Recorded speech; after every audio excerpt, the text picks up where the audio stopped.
Now before we get into anything, I just want to say, if you haven't played the game or read the app and are even slightly interested in doing so, don't watch this.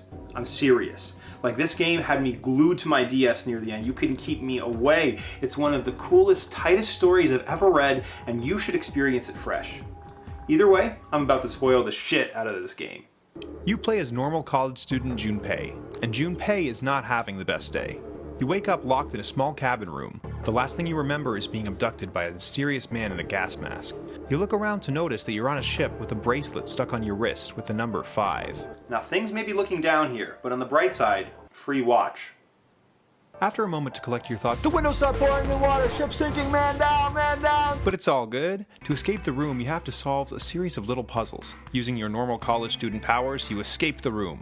Taking a look around the cruise ship, you hear some other people's voices. You encounter 8 strangers, all with the same type of bracelet with a number on it. You recognize one of these people as a hot piece of ass. This is June, or Akane. She was your best friend back in elementary school, who you haven't seen since. But before you can catch up, an announcement is heard. He says his name is Zero and he is the master of the game. Game? I got a new watch and free entertainment? This is a cruise. Zero explains that the ship is taking on water and will sink within 9 hours. The only way to escape is for groups of the survivors to team up and solve puzzles while working their way to the coveted number 9 door. The groups are decided by each person's unique numbered bracelet by putting them into digital roots. The game gets into this a little bit more, but it's not really important to the story, so they math. If everyone helps out and works together, they can all escape. Also, everyone has swallowed a tiny bomb, and if any rules are broken, they're gonna die. So let me get this straight. Free watch, free entertainment, and free food? I'm a fan. Zero signs off and everyone gets to know each other. Everyone decides to keep their real names hidden and give each other code names. This is Ace, a tall, grave older man with a streak of gray in his hair, bracelet number 1 for Ace. Snake, a young blind man with a princely demeanor, bracelet number 2 for Snake Eyes. Santa, a clever punk who hates dealing with undecisiveness. Or should I say he hates people who can't decide? I don't know. Bracelet number 3 for San, meaning 3 in Japan. Clover, Snake's little sister whose emotions are all over the place, bracelet number 4 for 4-leaf clover. Junpei, you. No cool code name because Akane says your name to everyone where we're supposed to keep them a secret. Thank you so much, Akane! June, or Akane. Bracelet number 6 for June, the 6th month of the year.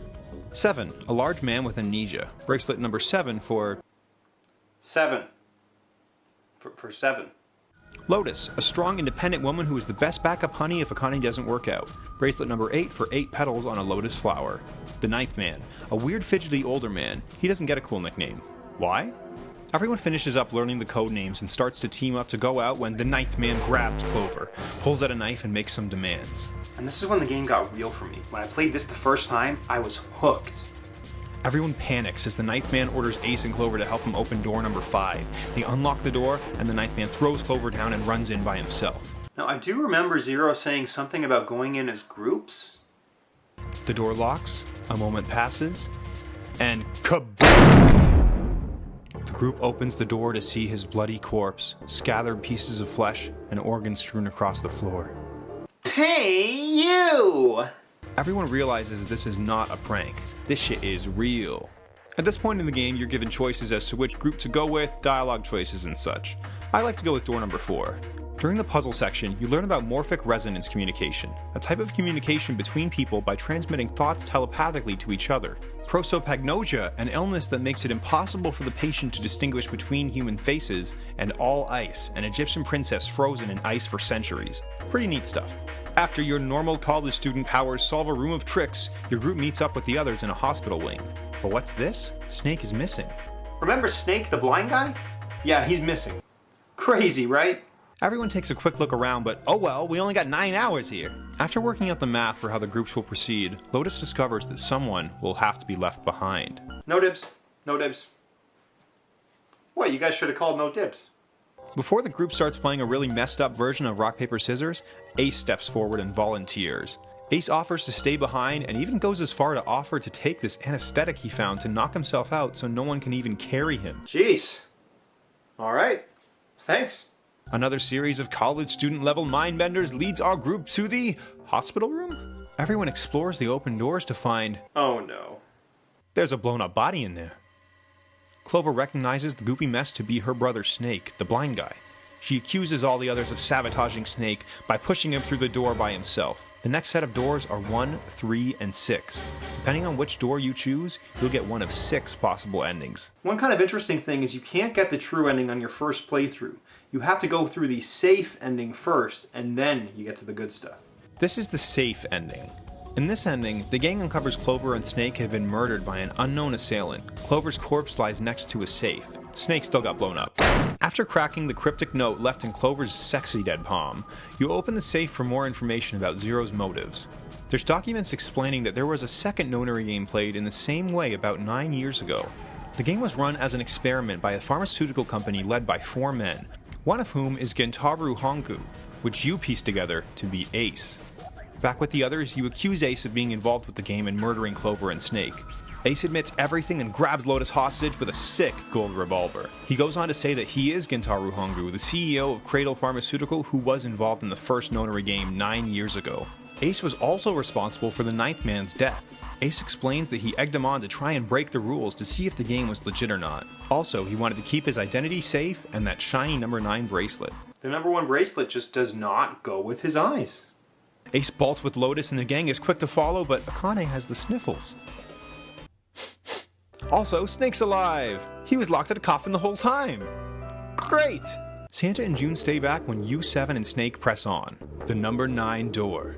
You enter the final room, an incinerator, to find Ace and Lotus chillin'. Ace lets Snake know about his whole sister being murdered thing, and Snake attacks the shit out of him. Ace shoots him repeatedly until Snake pins him to the ground as the incinerator activates. Toasty. You go back to check on June and Santa, but Santa's gone and June is real sick. On the way to grab some Dayquil AM, Zero makes an announcement. He says the game is over and a loser has been decided.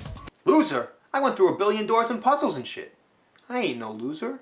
Zero claims that he is the loser and starts shutting shit down. You see a door close in the distance. Could this be where Zero was hiding? You run off for like 2 seconds to check it out, and when you get back to June, she's gone. And I just wanted to get her wet in an elevator. Another gas bomb releases and you pass out. The end. But so many questions. Who is Zero? Why play the game? Why these people? Where are Santa and Akane? Why did Ace's company run the first nonary game? If Snake is alive, then who got blown up? We're gonna need a true ending. And this shit is good. During the true ending, it is explained that 9 years ago, Cradle Pharmaceutical, led by CEO Gentaro Hongu, kidnapped 9 sets of siblings, 18 children in total, for an experiment involving morphic fields. Remember that from before? The experiment was to test to see if humans could telepathically communicate with each other through morphic fields. People are more easily able to access these fields under conditions of epiphany or life and death danger, exactly what the nonary game provides. The first nonary game took place on 2 identical boats, one in the sea and one exact replica in a building in the desert. Each ship contained one of each of the pair of siblings. This included Snake and Clover, Lotus's twin children, and Santa and Akane. But there was a mistake. Akane and Santa were both placed on the same boat. The kids were supposed to communicate with each other using morphic fields telepathically with their other sibling to help each other solve the puzzles and escape. Hongu's desire was to understand morphic fields to help cure his prosopagnosia. Oh, he's got that disease. Remember that too? 7, a police detective man at the time, had been investigating a bunch of kidnappings and narrowed it down to Cradle Pharmaceutical. Before the nonary game starts and the ship leaves the docks, 7 sneaks aboard. During the first nonary game, the kids on the ship reach the incinerator room and before getting turned, are saved by 7. During the escape attempt, 7 saves everybody but young Akane. Ace locks the room and shouts at Akane to solve the puzzle in the room or she will die. She looks at the computer screen to find that she has no way of completing the puzzle and dies in the incinerator. But wait, Akane's not dead. Not yet. The second nonary game was created for the sole reason to save Akane in the first game. Everyone was grouped together to take revenge on the pharmaceutical heads and put Junpei in Akane's situation. Akane couldn't make a morphic field connection with her brother because they were both on the same ship together, so she made one with her best friend 9 years in the future. Akane and her brother Santa had to set up the game so perfectly so Junpei could make a morphic field connection to young Akane. In the incinerator, Junpei is to connect with Akane 9 years in the past to save both of their lives. Akane is Zero. Okay, who called it? It's always a quiet one. After you solve the puzzle, young Akane and friends escape the sinking ship in the past and make it out okay. As for Junpei and crew, they all escaped to find out they were never actually on a ship. They were all located in that identical desert building. They learned that the only people who actually swallowed bombs were Ace and the Ninth Man, so everyone was good the whole time. The gang hops onto the SUV waiting for them and race off to find Akane and Santa. The end. And that's the gist of it. But I'm not doing it any justice whatsoever. If you are even slightly interested in actually reading the full story, I definitely encourage you to do so. It's available as a game card for DS, or you can actually download it on the App Store as just a story-only mode. Want me to do a video on the sequel? Let me know.